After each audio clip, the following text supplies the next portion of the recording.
The gods created one law: never fall in love with a human. Suddenly, the sky explodes. 7 enormous pillars of golden light crash down from heaven, shattering mountains. Millions of glowing Fea, his breath hitching in the cold air. Beside him, Luna, the moon goddess, is a fading portrait of grace. Her silver wings, once the pride of the heavens, are flaking away into shimmering stardust. Every speck of light that leaves her body marks the death of her divinity, a sacrifice made for the sake of a mere mortal. The silence is absolute, heavy with the scent of ozone and ancient dust. Luna steps closer to Kairen, her shield flickering like a dying candle against the encroaching dark. She is losing everything to keep him alive, her radiant essence dissolving into the wind. In this moment, the world feels fragile, caught between the end of a goddess and the beginning of a nightmare. They are alone in the ruins, waiting for the sky to break.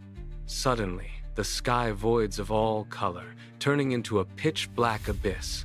7 golden pillars of light pierce the clouds, slamming into the earth with the terrifying force of falling stars. The impact shatters the silence, erupting in massive dust storms that mask the horizon. As the light fades, 7 figures emerge. The 7 gods of war stand tall, armored in gold that is etched with pulsing hungry runes. Ares, their leader, steps forward, his eyes burning with celestial judgment.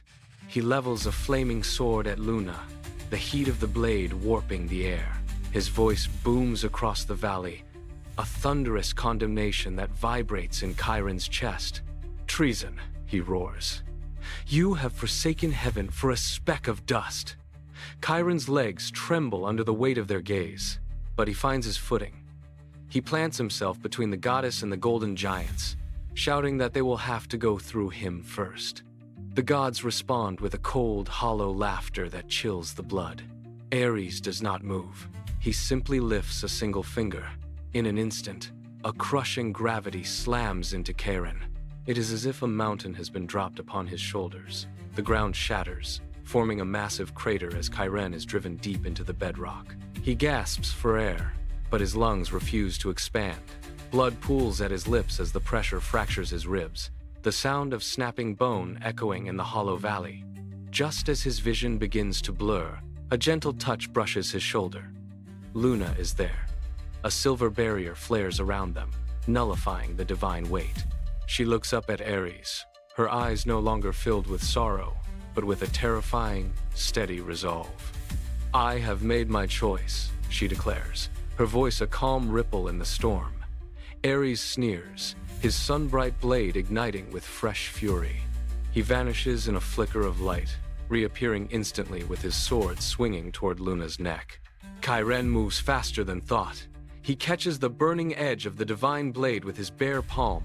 Silence descends, heavy and suffocating. A single drop of crimson blood hits the dirt. Then, the change begins. Purple veins spiderweb across Chiron's arm, glowing with a forbidden light. Shadows coil around his limbs like sentient smoke, devouring the golden radiance of the sword. Black lightning tears through the sky, striking the earth as the divine weapon begins to groan. With a deafening crack, the sun-bright blade shatters into 1,000 shards of useless light. The 7 gods recoil in genuine shock. Inside Chiron's mind, a flood of ancient memories erupts. Burning empires, dying stars, and a lonely black crown resting on a throne of bone. A voice, ancient and cold as the void, commands him to wake. Chiron unleashes a scream that shatters the surrounding mountains, a shockwave of violet energy ripping the battlefield apart. Luna stumbles back, her eyes wide with terror, as she realizes the man she protected is gone. Something else has taken his place. Chiron looks up, and the world shudders. His eyes burn with a concentrated violet light that seems to swallow the stars.